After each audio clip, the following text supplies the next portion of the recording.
Well over the years हमने बहुत सारे ऐसे स्मॉल बिजनेसेस देखे हैं, स्टार्टअप्स देखे हैं जो स्टार्ट तो हो जाते हैं पर प्रॉपर गाइडेंस नहीं मिलता है उन्हें। कोई बताता नहीं है कि कैसे आगे फ्यूचर प्लानिंग करनी है, क्या क्या करना है, तो वो बहुत ज़्यादा सक्सेसफुल नहीं हो पाता है। सेल्स वैसे नहीं होती, प्रॉफिट्स वैसे नहीं होते हैं, एम्प्लॉयज़ का रिटेंशन नहीं होता है। बहुत सारे एस्पेक्ट्स हैं जो एक बिज़नेस को हेल्प करते हैं ग्रो करने में। इस ऐसी जगह अगर हमें कोई ऐसा मिले जो हमें गाइड करे, हमें बताए कि कैसे हमें अपने बिज़नेस को ग्रो करना है, क्या स्ट्रैटेजीज़ हमें यूज़ करनी है, so I think it's gonna be very good. और आज I am very happy to introduce a man behind a company जिन्होंने एक इनिशिएटिव लिया कि he is gonna help the small businesses, medium businesses, और उनकी ग्रोथ स्ट्रैटेजीज़ बनाई जाएंगी और उन्हें हेल्प की जाएगी कि वो कैसे अपने ही लेवल को एक्सेल करें और उनकी ग्रोथ अपॉर्चुनिटीज़ ज़्यादा हों। सो आई थिंक आप लोगों को बहुत ज़्यादा आइडिया क्लियर हो गया होगा। I am gonna introduce the man behind Mancom Consultech private limited, Manoj Nair sir. Sir welcome. It is a great opportunity for me also, because मुझे हमेशा से ये बहुत फैसिनेटिंग लगता है कि कैसे एक प्रॉपर गाइडेंस से चीज़ें बदल जाती हैं पूरी। I am very happy to introduce the first client of Mancom, और हम आज सेलिब्रेट भी इनकी 2nd एनिवर्सरी करें, because it is very important कि जो आपका पहला क्लाइंट हो वो आपके साथ इतने टाइम तक एसोसिएट रहे, यानी 2 साल ऑलमोस्ट आपको हो गए हैं। Navneet sir, Keshav industries private limited. Sir, एक आप ऑलरेडी पायोनियर हैं और अब आपकी ग्रोथ, सेल्स, प्रॉफिट सब बहुत आगे तक जा रहा है, पर सर के साथ आपका एसोसिएशन 2 साल हो गए। जब पहली बार आप गए थे और आपके जहन में आया कि मुझे कंसल्टेंसी में जाना है, मुझे समझना है और बिज़नेस को, और रेवेन्यू जनरेट ज़्यादा होना चाहिए, तो ये कैसे हुआ? आपने कैसे इसकी प्लानिंग की? मैम, जैसा आपने बोला, काफ़ी करेक्ट बोला। आपको मार्केट में बहुत कंसल्टेंट मिलेंगे, वो हमेशा यही बात बोलते हैं कि हम आपका बिज़नेस इतना बढ़ा देंगे, इतनी ग्रोथ ले आएंगे। लेकिन मैनकॉम में मुझे पर्टिकुलर सिर्फ यही चीज़ सीखने को मिली, हम आपको आपका बिज़नेस समझाएंगे। बिज़नेस देखने का तरीका उन्होंने हमें सिखाया। बिज़नेस के कितने एस्पेक्ट होते हैं, बिज़नेस के कितने वर्टिकल्स होते हैं, कितने डिपार्टमेंट्स होते हैं, उन सभी को किस तरह से डेटा बनाना, किस तरह से उसे एनालाइज करना, ये मुझे मनोज नायर सर ने, मैनकॉम कंसल्टेक ने मुझे सिखाया है, जिसके कारण मैं अपनी दिन दुनी रात चौगनी तरक्की कर पाया हूँ। क्या बात है सर। आप किसी को गाइड कर रहे हैं और आप थोड़े समय बाद देख रहे हैं कि वही कंपनी है, वही एम्प्लॉयज़ हैं, सब कुछ वही है, बट प्रॉफिट्स बदल रहे हैं, रेवेन्यू जनरेशन अलग हो रहा है। So what was the idea behind Mancom? जब आपने इसे आप विजनरी, आपने जब इसके बारे में सोचा, एंड आपका खुद का भी एक्सपीरियंस 18 साल का है ICICI प्रूडेंशियल में, सो आप ऑलरेडी कॉरपोरेट कल्चर से थे, बट खुद के कंपनी लाना और इस तरह से कंसल्टेंसी देना, what was the idea behind that? Okay, मैंने इनफैक्ट चालू करने के पहले मैंने काफ़ी रिसर्च किया था। मैंने कुछ 400 MSME ओनर्स के साथ में मैंने बात किया, और 400 MSME ओनर्स के बात करने के बाद मुझे सिर्फ एक ही चीज़ समझ में आई कि आज की तारीख में, उस टाइम पे जब मैं बात कर रहा था, या तो उनके बिजनेस स्टैगनेंट हो चुके थे, और जिनके बिजनेस स्टैगनेंट थे उनकी प्रॉफिटेबिलिटी भी काफ़ी नीचे आ चुकी थी। और यही एक मेरा रीज़न था, क्योंकि मैं काफ़ी बड़े प्रोफेशनल सेटअप से आया हूँ। वो मैंने समझा कि ये शायद ही सबसे बड़ा मिस है यहाँ पे। और स्ट्रैटेजीज़ बनाना, बहुत सारा सेगमेंटेशन के ऊपर काम करना, डीलर डिस्ट्रीब्यूशन के ऊपर काम करना, और कॉस्ट के ऊपर काम करना, टेक्नोलॉजी नाम की कोई चीज़ नहीं होती, टेक्नोलॉजी के ऊपर काम करना। बहुत इंपॉर्टेंट ये होता है कि हम एक तरफ सेल्स बढ़ाएं, और दूसरी तरफ ये भी बहुत इंपॉर्टेंट होता है कि एट द सेम टाइम कि हम उनका प्रॉफिट लेवल्स भी कैसे बढ़ाएं। सो ये एक रीज़न था, एक थॉट था मैनकॉम कंसल्टेक स्टार्ट करने के लिए। सर ने एक चीज़ मेंशन की स्पेसिफिकली कि टेक्नोलॉजी को इंट्रोड्यूस कराना, तो आपने कहा कि आपका बिज़नेस खुद ही आपको सिखाया जा रहा है, और एक अलग विजन के साथ सिखाया जा रहा है। तो सर टेक्नोलॉजी जैसे इंट्रोड्यूस हुई आपके बिज़नेस में क्या चेंजेस देखने को मिले, और जो शुरुआत के 3 महीने थे जब आप समझ रहे थे चीज़ों को, उसमें आपको क्या ऐसा समझ में आया कि ये 2 साल का एसोसिएशन आज भी उतना ही पावरफुल और उतना ही स्ट्रॉन्ग है? मैम ये बात सच है।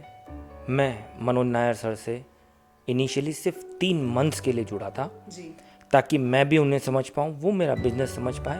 वो बैंकिंग बैकग्राउंड से, इंश्योरेंस बैकग्राउंड से हैं, जी मैं एफएमसीजी प्रोडक्ट बैकग्राउंड से हूँ। तो मन में एक कॉन्शियसनेस था, क्या वो मेरे बिजनेस को इतना अच्छा समझ पाएंगे, मुझे इतना अच्छा गाइड कर पाएंगे। लेकिन 3 महीने में जो ट्रांसफॉर्मेशन उन्होंने मेरी सोच को दिया, जिस तरह से मुझे बिजनेस करना सिखाया, उन्होंने ये सिखाया आप ईमानदारी से बिजनेस करते रहो, पैसा फॉलो आपको खुद करेगा, आपको पैसे के पीछे भागने की ज़रूरत नहीं है।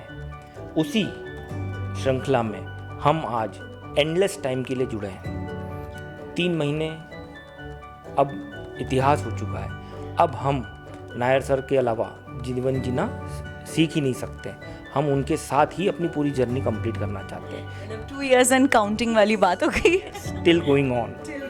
इसी में सर ने मुझे टेक्नोलॉजी पे भी सवार होना सिखाया, हाउ टेक्नोलॉजी असिस्ट यू। जैसे कि टेक्नोलॉजी किस तरह से ह्यूमन एरर को एलिमिनेट कर सकती है, और जो काम हम 10 दिन में डेटा प्रिपरेशन कर सकते हैं, हम टेक्नोलॉजी की मदद से रियल टाइम में किस तरह से डेटा प्रिपेयर कर सकते हैं ताकि हमारी रिपोर्ट्स फुर्ती से हमें मिल सके और उस पर हम एक्शन लेके अपने बिजनेस में ज़रूरी सुधार कार्यक्रम लागू कर सकें। ये सब हमें मनोज नायर सर ने और मैनकॉम कंसल्टेंट ने बहुत अच्छी तरह से सिखाया है। सर ये बहुत सुन के बहुत एक्साइटिंग लगता है, क्योंकि जब पहले तो आप थोड़े डरे हुए होते हैं जब आप एसोसिएट होते हैं, क्योंकि आप भी पहली बार हो रहे हैं, और आपने जैसे कहा कि सर का एक्सपीरियंस अलग था, आपने सोचा कि कैसे होगा और आपने 3 मंथ्स देखा। बट आज ही अगर मैं बॉन्ड देखूं 2 साल का जो आप दोनों का अभी है, और मैं अभी नहीं, ऐसा नहीं कह रही हूँ मैं, क्योंकि मैं बिहाइंड द कैमराज भी ये बॉन्ड देख चुकी हूँ थोड़ी देर पहले।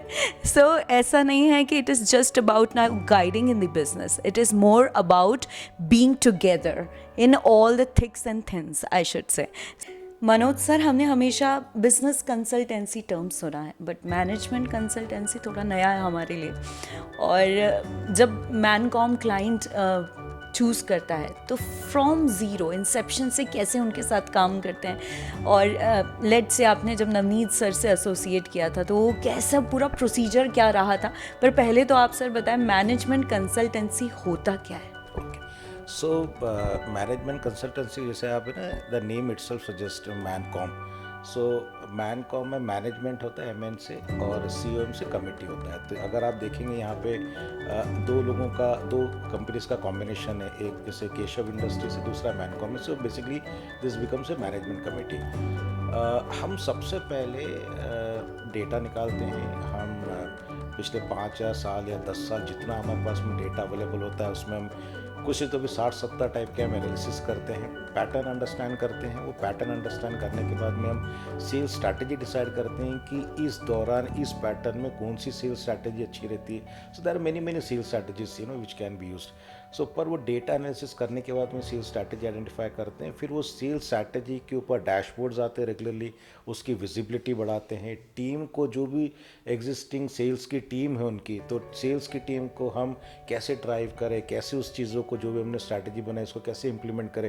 Because see any strategy good strategy only if it is implemented well, नहीं तो वो कोई स्ट्रैटेजी रह नहीं पाती है। तो हम ये कोशिश करते हैं, साथ में पुश करते हैं कि इसको जल्दी से जल्दी इम्प्लीमेंट करा जाए ताकि जल्दी से जल्दी रिजल्ट निकले। एक ये तरीका है डेटा मैनेजमेंट का। दूसरा हमारा है हमें ना कॉस्ट के ऊपर बहुत काम करते हैं। सो एक तरफ जिसको हम बोलते हैं कॉस्ट ऑप्टिमाइजेशन, से ये बहुत ज़्यादा ज़रूरी किसी भी ऑर्गेनाइजेशन के लिए कि टॉप लाइन पे फोकस होना चाहिए, बॉटम लाइन पे फोकस होना चाहिए। So top line sales turnover, but sales turnover तो हो गया, बट किस कॉस्ट पे आप बिजनेस कर रहे हो। सो वो बेसिकली हम पूरा कॉस्ट निकालने की कोशिश करते हैं, जिसको हम कॉस्ट ऑप्टिमाइजेशन बोलते हैं।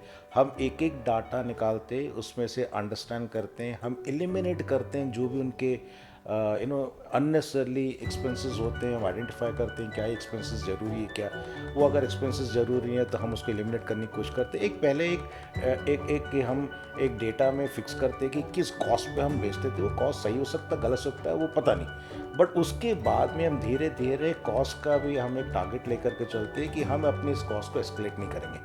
अब उससे जब पलट करके हम देखते हैं तो हम ये देखते हैं कि शायद हम बहुत कॉन्शियसली, जैसे क्या होता है ना सेल्स में, बहुत कॉन्शियसली हम सेल्स को ड्राइव करते हैं सेल्स बढ़ाने के लिए, उसी ब्रेथ में हम कॉस्ट के ऊपर बहुत कॉन्शियस रहते हैं, जहाँ पे ना कॉस्ट हम कम करते हैं तो वो कॉस्ट जो कम करते हैं बेसिकली प्रॉफिटेबिलिटी में आ जाता है। ये हमारा ऑब्जेक्टिव है। हम साथ साथ टेक्नोलॉजी के साथ में, जैसे अगर हम बोले CRM के साथ में बहुत सीमलेसली इसको लेकर के आने की कोशिश करते हैं, ताकि टेक्नोलॉजी में जितना ऑर्गेनाइजेशन माइग्रेट होगा वो ऑर्गेनाइजेशन का कॉस्ट स्ट्रक्चर उतना कम होगा, वो ऑर्गेनाइजेशन प्रॉफिटेबिलिटी पे आराम से बहुत जल्दी निकल जाएगा। अनदर एस्पेक्ट है, हम HR के ऊपर काफ़ी सारा काम करते हैं। मैं जब भी बिजनेस ओनर से मिलता हूँ उनको लगता है शायद है ना HR पता नहीं, मतलब ये कौन सा एक डिपार्टमेंट होना चाहिए नहीं होना चाहिए, बट मैं एक्चुअली मानता हूँ कि ये किसी भी ऑर्गेनाइजेशन के लिए एक बड़ा पिवोटल डिपार्टमेंट होता है, जहाँ पे it's typical like rule book. जैसे हम भगवत गीता पढ़ते हैं तो Bhagavad Gita is a rule book of our life. Similarly HR अगर देखें तो it's a rule book of any organisation. So policies frame करना, वो पॉलिसीज़ को एम्प्लॉयज़ के बीच में जाके बताना, सो एम्प्लॉयज़ में भी कॉन्फिडेंस आता है कि हाँ हमारी कंपनी में ये सब पॉलिसीज़ है। सो एक वो तरीका होता है। दूसरा KPI बनाना एम्प्लॉयज़ के लिए, हर एक डिपार्टमेंट के की पैरामीटर इंडेक्स सेट करना। तो उसमें क्या होता है कि जब हर किसी एम्प्लॉय को पता रहता है कि वो सुबह किस लिए आ रहा है और शाम को उसने क्या किया, तो उससे एक्चुअली हेल्प होता है कि ऑर्गेनाइजेशन की प्रोडक्टिविटी बढ़ जाती है। सो ये इन सब चीज़ों पे हम काम करते हैं। हालांकि बोलने में बड़ा इजी लगता है ये सब चीज़ें, बट जब करने जाओ तो उसमें काफ़ी मेहनत होती सर है। मैं सुन रही थी तो मुझे लगा ये बड़ा ही डिफाइंड प्रोसेस है, थोड़ा लंबा भी लगा कि हर छोटी छोटी चीज़ पे काम हो रहा है। सर जब क्लाइंट्स आते हैं, आपने बहुत क्लाइंट्स देखे हैं, नवनीत जी से तो स्टार्ट हुआ था, उसके बाद काफ़ी क्लाइंट्स होंगे, एक जो बेसिक प्रॉब्लम आपको लगती है, जैसे आपने कहा HR को ज़्यादा तवज्जो नहीं दी जाती या फिर उस पर ज़्यादा नहीं कहीं भी लोगों का ध्यान जाता है, आपके हिसाब से ऐसे कौन से मेजर पॉइंट्स होते हैं जहाँ पे बिजनेस जो होता है वहाँ पे उन पे ध्यान नहीं दिया जाता पॉइंट्स पे, और आप उन पे फोकस ज़्यादा करते हैं? बिजनेस पे जो अब तक जो मैंने देखा था, नॉर्मली क्या होता है कि एक कंपनी होती है और किसी को दे दिया जाता है कि आप चलो है ना सेल्स कर लो जी। उसके पीछे का कोई प्रिपरेशन नहीं होता है। अगर आप देखें तो पीछे बहुत ज़्यादा प्रिपरेशन लगता है किसी भी चीज़ को करने के लिए। अगर आप क्रिकेटर बनना चाहते हैं तो आप सडनली एक दिन डिसिप्लिन होकर के मैदान में जा कर के आप टेस्ट मैच नहीं खेल सकते या आप IPL नहीं खेल सकते। उसके पीछे आपको बहुत सारे प्रिपरेशंस लगते हैं, डिसिप्लिन लगता है, बहुत सारे एफर्ट लगते हैं। सो प्रोबेबली हम उसमें बहुत ज़्यादा हेल्प करते हैं कि जैसे मैंने बोला ना, प्रिपरेशन करा के उनको समझाने के लिए कि ये अगर आप सोच रहे, मैं बहुत बार सोचता हूँ जब मैं बात करता हूँ बिजनेस ओनर्स के साथ में, मेरा सवाल होता है कि आप अगले साल आप अपने आप को कहाँ दिख रहे हैं, अब आपका ग्रोथ कितना होना चाहिए। सो उनका जवाब आता है कि 20% का ग्रोथ आना चाहिए। मैंने कहा 20 ही क्यों आना चाहिए, 25 क्यों नहीं आना चाहिए, 30 क्यों नहीं आना चाहिए, 40 क्यों नहीं आना चाहिए, या 10 क्यों नहीं आना चाहिए। तो उन्होंने बोला नहीं, 20% का तो हमारा एस्पिरेशन है। तो हम जब बैठते हैं तो हम कोई एस्पिरेशन के साथ में नहीं जाते, हम बेसिकली डेटा पढ़ के हम ये बताते हैं ये लीवर आप प्रेस करोगे तो आपका इतना % का ग्रोथ निकलेगा, और ये मिस आउट होगा तो हो सकता है शायद आपने जो पिछले साल जो रेवेन्यू किया हो सकता है शायद वो भी नहीं हो पाएगा। सो कोई एस्पिरेशन नहीं, कोई assumption, it is typically very logical solution we provide. जैसे हम कैलकुलेटर चलाते हैं तो कैलकुलेटर इज़ फार्मूला बेस्ड, हम किसी सॉफ्टवेयर को चलाते हैं तो software is again is a formula based. हम एक्सेल में कोई नंबर डालते हैं तो वो रिस्पॉन्ड नहीं करता, बट जैसे एक्सेल में हम फार्मूला डालते हैं स्टार्ट रिस्पॉन्डिंग। सो हमारा एनालिसिस, हमारा हर चीज़ ड्राइव करने का तरीका एग्जैक्टली बड़ा साइंटिफिक है, कोई एजम्पशंस के ऊपर हम नहीं चलते हैं। ओके, तो ये तो बात हो गई मैनकॉम कैसे काम करता है, क्या क्या बेसिक चीज़ें होती हैं, कैसे फ्रॉम ज़ीरो स्टार्ट होता है और छोटी छोटी बातें बताई जाती है, समझाई जाती हैं, जिससे बहुत ज़्यादा डिफरेंस आता है, ग्रोथ होती है बिज़नेस में, प्रॉफिट्स बढ़ते हैं, सेल्स बढ़ती है। सर ने एक और चीज़ बहुत अच्छी बोली थी, कॉस्ट कम होती है तो ऑब्वियसली रेवेन्यू बढ़ेगा। एचआर की कितनी इंपॉर्टेंस है ये अभी हमें सर ने बताया। बट अब नवनीत सर से बात करते हैं, क्योंकि पहले क्लाइंट हैं तो ये ज़्यादा अच्छे से बता पाएंगे कि सर जब आप गए थे सर के पास और 3 महीने आपने देखा था, तो स्टेज वाइज अगर आप मुझे समझा पाएँ, हमें समझा पाएँ कि कैसे स्टार्ट हुआ। सबसे पहली चीज़ सर ने क्या पकड़ी कि आप नवनीत जी ये बदलिए या इस पे आप काम कीजिए तो ज़्यादा प्रॉफिट रहेगा आपके पास? सर की एक बात बहुत अच्छी है, सर ने मुझे ये सिखाया, किसी को भी आप हायर करेंगे, चाहे वो आप कंसल्टेंट हो, मैनेजमेंट कंसल्टेंट हो या आपका एम्प्लॉय हो, आप ये एटीट्यूड आपको छोड़ना पड़ेगा कि आपने उसे हायर कर लिया, अब आप घर पे जाके सोइए और वो ड्राइवर बन के आपकी गाड़ी चलाएगा। सर ने मुझे सिखाया कि आपको कंधे से कंधा मिलाकर उस एम्प्लॉय और उस कंसल्टेंट के साथ मिलकर मेहनत करना पड़ेगी। इसके बाद सर ने मुझे बिज़नेस समझाया, मेरी टीम को बिज़नेस समझाया, जो फ्रंट लाइन वर्कर है उसे एजुकेट किया, आपको क्यों करना है, कब करना है और कैसे करना है, उसका इम्पैक्ट कब, कहाँ और कैसे आपकी खुद की कंपनी में आएगा और किस तरह से रिवॉल्व होकर वो उन्हीं एम्प्लॉयों के पास दोबारा बढ़कर प्रमोशन में, इंक्रीमेंट में उन्हीं को वापस लौटाया जाएगा। सबसे बड़ी चीज़, टीम को हम वाली फीलिंग सर ने दी है। सर और एक बहुत डिफरेंस देखने को मिला होगा, ऐसा नहीं आप पहले नहीं कर रहे होंगे, बट जब कोई और आपको प्रॉपर गाइड करता है तो आप बहुत क्लियरली देख पाते हैं कि कहाँ प्रॉब्लम आ रही थी और कहाँ काम कर सकते हैं। सो एक कोई एरिया बताइए सर जहाँ पे आप इतने सालों से काम तो कर रहे थे बट इतना अच्छा नहीं था, एफिशिएंट नहीं था, और जैसे ही सर का गाइडेंस मिला आपने तुरंत उस सेक्शन पे काम करना स्टार्ट किया और डिफरेंस बहुत जल्दी देखने को मिला। हमारी हिंदुस्तानी संस्कृति में कहावत है, बिना गुरु ज्ञान नहीं होता है। जी बिल्कुल सही। सर ने हमारा HR, production, accounts, IT, marketing, sales, export सभी डिपार्टमेंट में बहुत अच्छा सिंक्रोनाइजेशन किया, सभी को इतना ब्यूटीफुली एक धागे में पिरो के माला बनाया, जिससे हर डिपार्टमेंट अपनी समस्या और अपने काउंटर पार्ट की समस्या को बाउंड्रीलेस बिहेवियर के थ्रू सॉल्व भी करता है और मदद करके कंपनी को ग्रो करने में मदद करता है, आगे बढ़ाता है। ये सर का बहुत बड़ा एस्पेक्ट है। ये बहुत ज़रूरी चीज़ भी है कि हम लोग एक एक पर्टिकुलर फील्ड्स में तो अच्छा करते हैं, पर जब वो सारे डिपार्टमेंट्स मिलाए जाते हैं तो वो सिंक्रोनाइज्ड नहीं होते हैं। तो सर ने उस पर काम किया और आज आपने कहा दिन दुगनी रात चौगनी तरक्की हो रही है। I think that's incredible. Sir आप दोनों का जो एसोसिएशन है 2 साल हो चुके हैं और हम लोग उसी को सेलिब्रेट कर रहे हैं। सो ऐसा है कि आप दोनों बिजनेस तो साथ में कर ही रहे हैं, आप इन्हें कंसल्टेंसी दे रहे हैं, बट 2 साल में क्योंकि ये पहले हैं तो एक लगाव हो जाता है, एक घर जैसा माहौल हो जाता है। सो नवनीत सर के साथ कैसा एसोसिएशन है सर, ऐसे भी देखा जाए तो कि कितना आप इनको समझने लगे हैं, क्योंकि मुझे लगता है आप इनका पर्सनल बिहेवियर भी समझ जाते होंगे कि इनको क्या चीज़ अच्छी लग रही है या क्या नहीं लग रही है। ओके, ये नॉर्मली ये बोला जाता है ना, फर्स्ट इज़ ऑलवेज स्पेशल। सो आपका पहला प्यार आपको ज़िंदगी भर याद रहता है, आपका पहला क्लाइंट आपको हमेशा याद रहता है, पहला बच्चा आपको हमेशा याद रहता है। तो जो भी आपकी लाइफ में पहली बार होती है तो वो हमेशा आपको याद रहती है। तो similarly I been very fortunate कि जब इंदौर में स्टार्ट किया, मतलब डिसाइड किया स्टार्ट करने का, we got in touch and then he said okay. तो हमने एक छोटा सा वीसी किया था, वीसी पे उन्होंने बोला कि ओके लेट्स स्टार्ट इमीडिएटली। तो वीसी पे कंफर्मेशन हो गया और फिर मैं फ्लाई करके आ गया, फिर हमारा वैसा स्टार्ट हो गया। अब तो ऐसा है कि Navneet is a family to मी।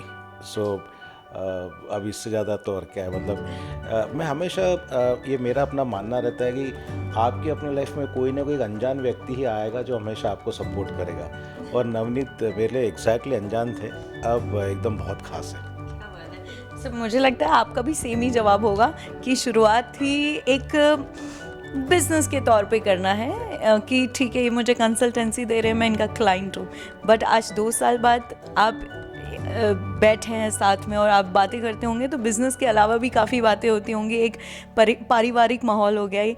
कैसा सर फील होता है सर के साथ? जैसा मैंने पहले भी कहा था, now I can not imagine my future life without Manoj sir. ये मेरा पर्सनल बॉन्ड है, ये मेरा पर्सनल स्पेस है। मेरे जीवन के हर एस्पेक्ट में मैं कहीं ना कहीं मनोज नायर सर को ढूंढता हूँ, मैं कहीं ना कहीं उन्हें पाता हूँ। उससे मेरा पर्सनल सेटिस्फेक्शन लेवल बहुत हाई होता है। तो अभी आप दोनों इतने अच्छे से एक दूसरे को समझ चुके हैं, बिजनेस भी कर रहे हैं, दोस्त भी अच्छे हो चुके हैं। मैं चाह रही हूँ कि मैं आप दोनों से थोड़ा पूछूं कि कंपैटिबिलिटी कैसी है, क्योंकि कहते हैं बिजनेस वही लोग साथ में कर सकते हैं जिनके विचार सेम हो या जिनके थॉट प्रोसेस सेम हो। तो मैं सर आपसे पूछना चाहूँगी कि नवनीत जी की ऐसी एक बात जो आप बहुत बार कहते हैं पर नवनीत जी कभी उसे नहीं सुधारते हैं, and at the end of the day आप बोलते हैं नवनीत ये तो आपको करना ही पड़ेगा, बट यू नो कि नवनीत जी कहीं ना कहीं उस बात को छोड़ देंगे। ऐसी कोई आपने पकड़ रखी ऐसी कोई बात जो नवनीत जी करना तो चाहते हैं ठीक, पर वो हमेशा उसको छोड़ देता है? नहीं, एक्चुअली नवनीत के साथ में एक बहुत अच्छी चीज़ है कि ये बहुत लोभी इंसान है। ये फॉर अ गुड। हाँ, फॉर गुड। तो मैं हमेशा जब नवनीत को देखता हूँ तो लोगों को मैंने हमेशा देखा है कि एक्चुअली बोला जाता है कि दुनिया का हर लोभ निंदनीय है, बट ज्ञानी कैसा लोभ है जो वंदनीय है। क्या बात है। सो नवनीत को ज्ञान का बहुत बड़ा लोभ है। सो जिसके चक्कर में, हाँ, जिसके लिए जब भी बहुत बार ऐसे होता है कि मैं आता हूँ, बहुत सारा थॉट प्रोसेस लेकर आता हूँ। सो भले ही वो टाइम मैनेजमेंट हो, भले ही वो प्राइस मैनेजमेंट हो, या दुनिया भर की अलग अलग स्ट्रैटेजीज़ हो, बट उसमें बाकायदा वो फुल पार्टिसिपेशन करते हैं। कभी कभी तो बहुत बार ऐसा होता है कि पूरे दिन हम कमरे में, उनके कैबिन में शायद हम दोनों ही हैं, जहाँ पे मैं पूरा दिन खड़े होकर के उनको मैं प्रेजेंट करता हूँ, बट कभी एक भी बार मेरे को ऐसा नहीं लगा कि शायद वो पार्टिसिपेट नहीं कर पा रहे। मतलब मेरे प्रेजेंटेशन में इतने अच्छे से वो पार्टिसिपेट करते हैं, जिससे मुझे और इच्छा होती है कि और मैं कुछ उनको ला करके दो, जो भी मेरा अंडरस्टैंडिंग है, जो भी मैं समझता हूँ। तो ये उनकी एक खासियत है। ये क्या बात है। ये जब बता रहे हैं आपके बारे में सर, तो there is this sparkle in his eyes because he can see your growth. And कहते हैं ना कि हम हमेशा जब किसी को गाइड करते हैं और उसकी ग्रोथ देखते हैं तो उससे हम ज़्यादा खुश होते हैं, हमारी ग्रोथ से ज़्यादा उसकी ग्रोथ मायने हो जाती है। आप बताइए, इसी सवाल का जवाब आपसे मैं जानना चाहूँगी कि एक ऐसी चीज़ जिस पे सर आपको हमेशा टोकते हैं but that is for your better and now it is like change हो गई है पूरी, आपकी कोई भी पर्सनल हैबिट भी हो सकती है। जैसा मैं ऑब्जर्व कर रहा था, आपने एक नेगेटिव क्वेश्चन पूछा सर से, लेकिन सर ने उसका पॉजिटिव रिप्लाई दिया। बिकॉज वो ढूंढ ही नहीं पाए आपके अंदर कोई भी negative cheese. He is like नहीं, नवनीत जी तो जो कहते हैं ना एक इंक्विजिटिव नेचर है उनका, उनको नॉलेज गेन करना है। I think he found that also inspiring. Sir के जुड़ने के पहले डिज़ायर्ड सफलता नहीं मिलने के कारण फ्रस्ट्रेशन लेवल बहुत हाई होते थे। सर के जुड़ने के बाद सब चीज़ें स्मूथ होने लगी, उससे पॉजिटिव एनर्जी का फ्लो हुआ, जिसके कारण आज जो ट्रांसफॉर्मेशन सर बता रहे हैं, सर के जुड़ने के पहले वही ट्रांसफॉर्मेशन की बहुत सख्त ज़रूरत थी। ये जुड़ने का हमारा बेनिफिट हुआ, जो मैं अपने आप को सौभाग्यशाली मानता हूँ, जिसके कारण पॉजिटिव वाइब्स आई और मेरा नेचर पॉजिटिव हो पाया। नवनीत सर, मनोज सर आपके बिजनेस में तो गुरु हैं ही, पर ऐसे भी आपने कहा कि कई ऐसी छोटी छोटी चीज़ें होती है लाइफ से एसोसिएटेड जिसमें आपको गाइडेंस की ज़रूरत होती है और आप सर से पूछते हैं। ऐसी कोई बात सर जो सर ने बहुत ऐसा गुरु ज्ञान दे दिया हो और अभी भी वो आपके साथ है और वो आप अपनी नॉर्मल लाइफ में भी उसको यूज़ करते हैं? सर ने एक बहुत बढ़िया बात सिखाई है, जब चीज़ें आपके हिसाब से नहीं होती है ना, फ्रस्ट्रेशन में व्यक्ति बहुत चिल्लाता है। चिल्लाने से कुछ नहीं होता है। एक बार 2 बार अगर कोई व्यक्ति आपकी बात नहीं समझ पा रहा है तो आप उससे समझ जाइए और अपने प्रोसेस में फॉल्ट ढूंढिए, प्रोसेस को चेंज कीजिए, देखिए कैसे थिंग्स आपके हिसाब से चलने लगेंगे। बहुत खूब। मुझे आप दोनों का जो एक ब्रदरहुड है वो देखकर, आप लोगों का एसोसिएशन देखकर, मुझे कुछ आप लोगों से ऐसे सवाल पूछने का भी मन कर रहा है जिससे पता चले कि कंपैटिबिलिटी कैसी है।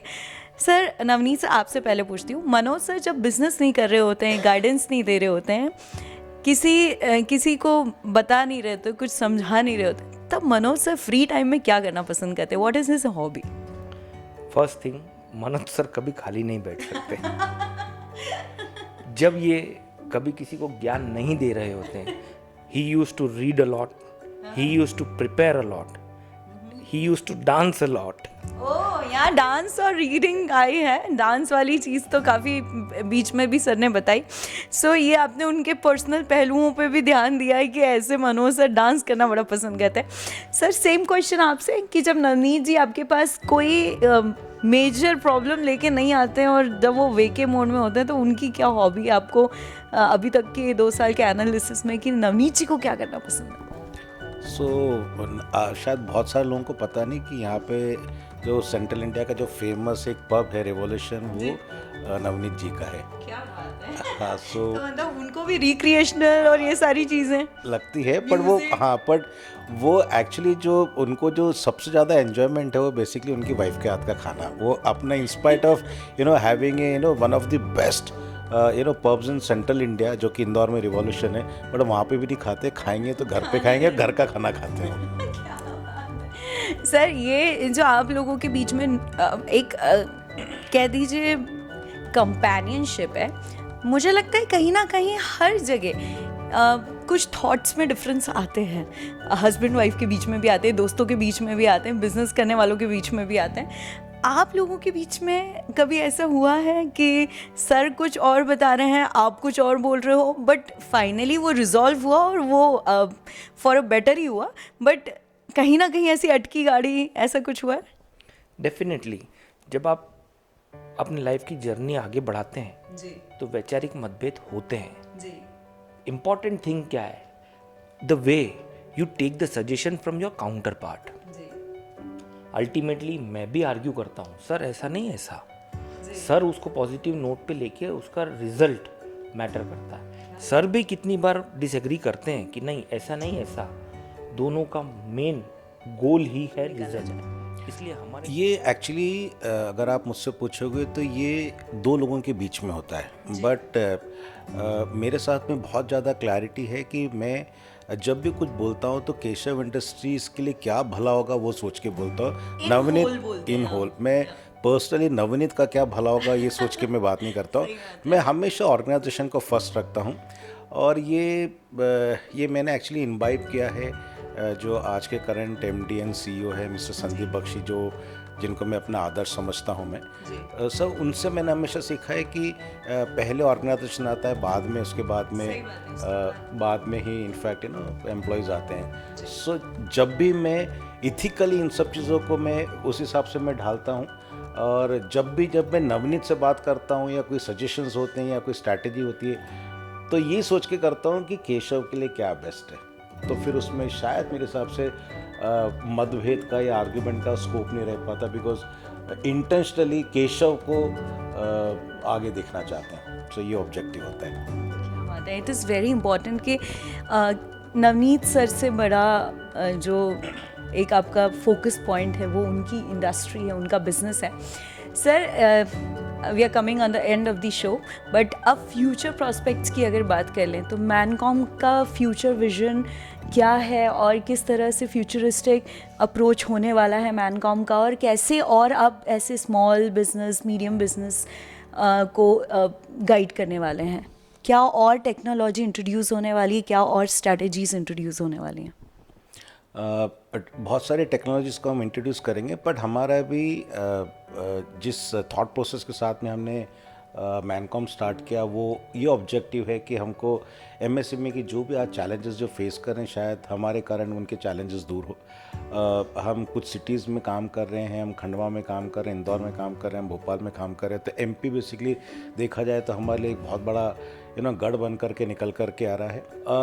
मैं मैनकॉम कंसल्टेक को बिज़नेस के रूप में नहीं देखता हूँ, मैं मैनकॉम कंसल्टेक को सर्विस के रूप में देखता हूँ। मैनकॉम कंसल्टेक एक ऐसी कंपनी जो बिज़नेस बढ़ाने में MSME की मदद करती है, बट हम अपने आप को बिज़नेस में नहीं देखते, हम अपने आप को सर्विस में देखते हैं। हमारा काम है लोगों को सर्व करना। मेरा अपना विजन मैनकॉम के प्रति अगर आप पूछोगे तो मैं आने वाले दिनों में जो भी मैनकॉम के लोग होंगे, एम्प्लॉयज़ होंगे जो एमएसएमई को सर्व करेंगे, मेरा विज़न ये है कि जो भी क्लाइंट को हम लोग सर्व करें वो क्लाइंट सोशल मीडिया पे हमको रेट करे और बाकायदा, जैसे हमने अच्छा काम किया तो हमको अच्छा रेट करे, हमने बेकार काम किया तो हमको बेकार रेट करे, मीडियोकर काम किया तो मीडियोकर रेट करे। और वो हमारे लिए एक प्रोसेस हम उसको वैसा बनाएंगे कि हमको बेसिकली अपने आप को कितना अपग्रेड करना पड़ेगा, हमको ये देखना पड़ेगा कि हम कहाँ पे पीछे हैं, या हमको देखना पड़ेगा अगर हम आगे भी हैं तो हम कितने आगे हैं। बट उस हिसाब से एक इसको बोलते हैं ना, सिंसियरिटी के साथ में हम आगे बढ़ना चाहते हैं। ये हमारा अपना मैनकॉम का विजन है जी। और सर टेक्नोलॉजी मुझे लगता है कि आपका एक बहुत बड़ा प्लस पॉइंट है। जब आप अभी भी नवनीत सर के साथ या और भी जो आपके क्लाइंट्स हैं उनके साथ जो आपकी टेक्नोलॉजी अपग्रेड करते रहते हैं और उससे एम्प्लॉयज़ को अवगत कराते हैं, तो ये चीज़ और कितना आगे टेक्नोलॉजी में कितना आगे जाने वाला है? ओके, ये आपने बहुत अच्छा सवाल पूछा। इनफैक्ट सबसे बड़ा जो पेन पॉइंट किसी भी मैन्युफैक्चरर के लिए होता है वो उसका अपना सप्लाई चेन मैनेजमेंट होता है। वो रॉ मटेरियल ख़रीदता है, रॉ मटेरियल ख़रीदने के बाद में उसको इन्वेंट्री में रखता है, फिर उसका सेमी फिनिश गुड्स बनते हैं, फिर उसके फिनिश गुड्स बनते हैं, फिर फिनिश गुड बनने के बाद में कुछ टाइम तक वो इन्वेंट्री में रहता है। तो अगर आप लीड टाइम देखेंगे, हो सकता है कि 5-6 महीना या कम से कम 7-8 महीने तक वो बेसिकली इन्वेंट्री में घूमता रहता है।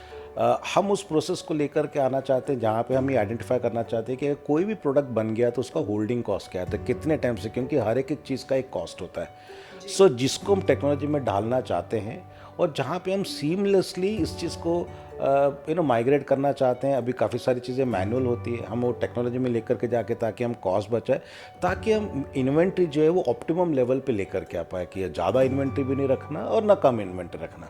ताकि इसमें क्या होगा, ये सब चीज़ें करने से बिज़नेस ओनर का, एमएसएमई की जो ओनर्स है उनका काफ़ी सारा पैसा जो रॉटन हो जाता है इन्वेंट्री के कारण, अटक जाता है, ब्लॉक हो जाता है, वो पैसा शायद हम उसको किसी अच्छे पर्पस के यूज़ कर पाए। इसलिए हम इन्वेंट्री को वहाँ पे इंट्रोड्यूस करना चाहते हैं। एट द सेम टाइम हम सीआरएम को काफ़ी तगड़ा बनाना चाहते हैं, जिससे हम अपने सेल्स स्टाफ में जो भी एक्टिविटी हो रही है उसको हम कैप्चर कर पाए।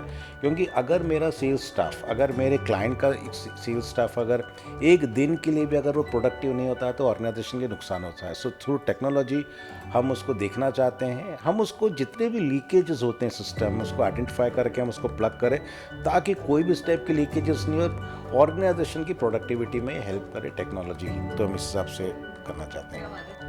Well, thank you so much sir बताने के लिए कि आगे क्या मैनकॉम सोचता है और किस तरह काम होने वाला है। But coming to you Navneet sir, आपके भी कुछ प्लान्स होंगे, वे फॉरवर्ड होगा, कैसे आप करने वाले हैं काम, और केशव इंडस्ट्रीज़ प्राइवेट लिमिटेड के बारे में आपने और क्या सोचा हुआ, आने वाले सालों में आप क्या देखते हैं, कितनी ग्रोथ देखते हैं, और साथ में आपका एसोसिएशन, इसको आप कैसे देखते हैं? सर, बिना केशव इंडस्ट्रीज़ और सर के एसोसिएशन के हम आगे कोई सपना नहीं देख सकते। एक बात और सर ने सिखाई है, अगर आपकी एस्पायरेशन नहीं है then you are a dead. इसलिए एस्पायरेशन होना बहुत ज़रूरी है।